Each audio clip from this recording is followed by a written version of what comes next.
Etje. Tirana mbytet nga plehrat, ndërsa inceneratori Fantazmë gllabëron paratë e shqiptarëve. Tirana po mbytet nga plehrat, ndërsa qeveria vazhdon të shes propagandë për një Tiranë europiane.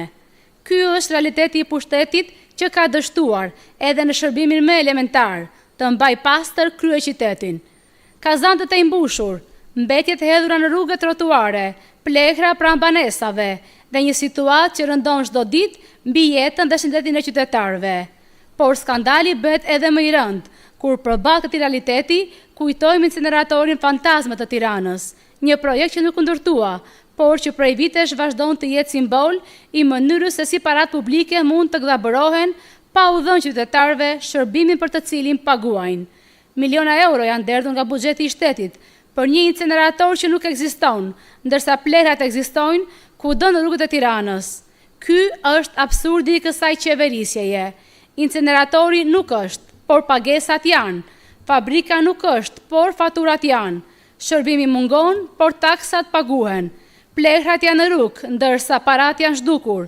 Sa më shumë shqiptarët paguajnë, aq më pak marrin në këmbim.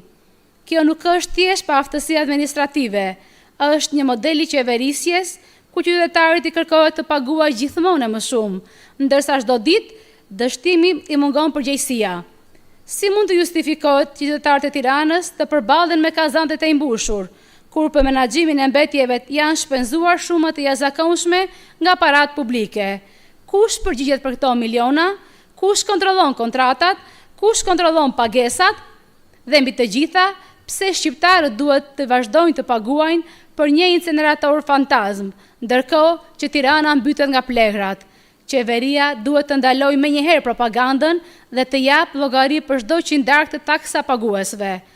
Partia e Lirisë kërkon transparencë të plotë mbi fondet, kontratat dhe pagesat e kryera për menaxhimin e mbetjeve dhe inceneratorin e Tiranës, si dhe përgjegjësi institucionale dhe ligjore për çdo abuzim me paratë publike. Tirana nuk ka nevojë për fasada dhe propagandë, ka nevojë për një qytet të pastër, shërbime funksionale dhe një pushtet që u jep llogari qytetarëve.